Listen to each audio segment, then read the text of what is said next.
Your boy, out here for real. D47 AM PM popping off as much rugby league information as possible. Continuing now with the first games by every team series. This one for the Newcastle Knights. Not the Newcastle Rebels, that's the next video. The two teams both from Newcastle in New South Wales, Australia, but they're two completely different teams. This video here is for the Newcastle Knights, first ever game in 1988. And so you don't miss any imperative rugby league information watching this video in its entirety through to the very end. As for always, so Newcastle Rebels is the next video. Right now we're focusing on the Newcastle Knights, the red and blue Newcastle Knights. So, Newcastle Knights entered the competition in the year 1988, and their first ever game, they drew some 26,000 fans to Newcastle ISC, International Sports Centre, drew 26,430 fans, and still greatly disappointed each and every one of them. The score in Newcastle's first ever game, Parramatta Eels 28, Newcastle Knights 4, unfortunately for them. So yeah, extremely disappointing indeed, and even more disappointing, the fact that Knights couldn't get a single try in their first ever game. Just their 4 points was 2 penalty goals by the 5'8 Robbie Chew, TEW, Robbie Chew. Referee Graham Annesley played on the 5th of March, 1988 I should say, and yeah, setting the tone for the rest of the season. Yes, very forgettable first season for Newcastle Knights. Things did improve drastically for them though, from 1989 onwards, thankfully. But this first game ever, where they lost to Parramatta 28-4, they just didn't fire a shot, and it was very easy for Parramatta to run 4 tries and 6 goals past them. Parramatta's 4 tries, one by the centre Michael Erickson, one by the other centre Steve Ella, and Steve Ella landing a perfect 6 goals from 6 attempts. The other try by Eric Grothe Sr. on the wing, and the other try by the second row Peter Wynn. So, 4 of Parramatta's big guns getting a try each. And the zip man, one of the greatest of all time, Ella, 6 goals from 6 attempts. And then, yeah, like I said, that set the tone for the rest of the Knights season. They greatly struggled in attack. They were very bland, very dour, and they lacked any sort of creative flair and creative unpredictability in attack. And that's why at the end of 1988, after the 22 regular season games, they only scored 270 points. So that's an average of only just over 12 points per game. So that's nowhere near enough to be winning games regularly. So they scored 270 points only and conceded a very disappointing 460 points in defence, forward against minus 190. And as you can probably tell, they finished third last. So of the 16 teams in 1988, Newcastle Knights finishing 14th. Finishing ahead of only Gold Coast Giants. It was also their first year. They finished second last 15th. And Wooden Spooners Western Suburbs Magpies, who finished dead last in 16th. Newcastle with 5 wins, 1 draw, and 16 losses from the 22 games.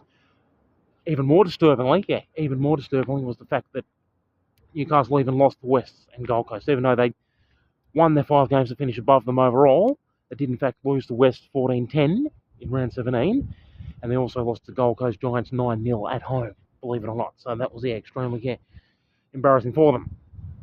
So, after the first game in round 1 that they lost to Parramatta 28-4, in round 2 they got their first ever win. Oh, thought I wouldn't be able to do side humps while I'm lying down, but yeah. In round 2 they went to Campbelltown Stadium and beat West 2016. Yes, I said they beat West. I said they lost to West, that was later on in round 17. In round 2 they beat West 2016, and the Knights 5'8 Steve Fulmer, he got the winning try. So, Fulmer winning them their first ever game. And in round 3, 1988, Knights got their first ever home win and beat Big Guns Balmain 2016. So that was a monumental upset because Balmain were, of course, runners-up in 1988, going all the way to the 1988 grand final, which they lost to Canterbury 24-12. They were at least second best team all year. But then, after that monumental upset, Knights didn't win another game until round 10. So, tough going indeed. And in 1988 round 10, a rare moment of joy where they beat South Sydney 17-10. And this time Steve Fulmer, he was at it again, and he got the Knights' first ever field goal in their history. Got the match-winning field goal on that occasion for them. In 1988 round 12, they managed a 10-all draw with Cronulla, which I suppose was a reasonable result at home.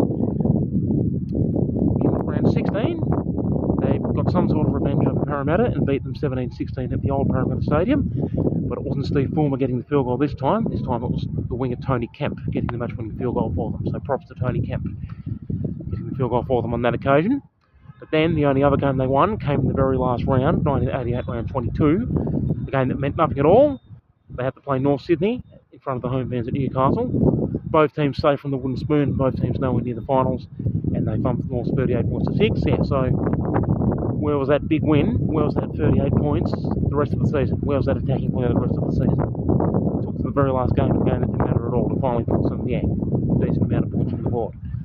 So, at the end of this forgettable debut season by Newcastle Knights in 1988, things got much better, and in 1989 they rocketed from 14th place up to 7th on the competition ladder, which wasn't enough to make the finals, because finals used to be top 5 teams at the time. Just a drastic improvement.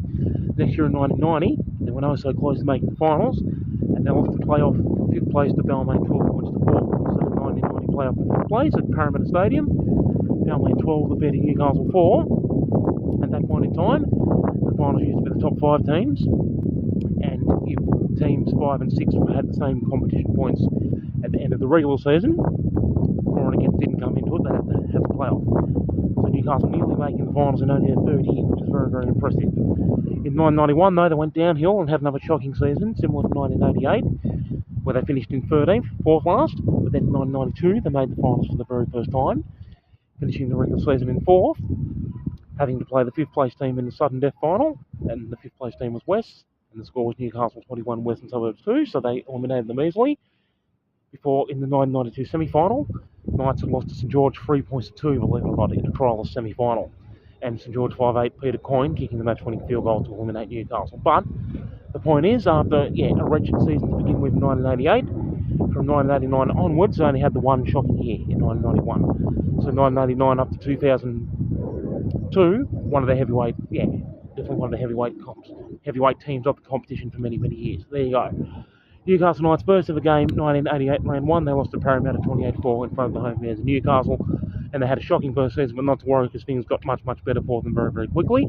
And next is going to be the Newcastle Rebels, and that's not the Newcastle Knights, even though they used Newcastle International Sports Centre too. It was a completely different team who participated in the first 2 years of the comp only, 1908 and 1909. More than 100 years ago, and they had a red and white striped horizontal jersey. Not the Newcastle Knights, Newcastle Rebels coming up next. And if you're still watching all the way through to the end, as per requested, thank you so much for not missing any imperative, blood-curdling rugby league information, and thank you so much for that, for that flexible support, your boy all day, DL47, Toodaloo.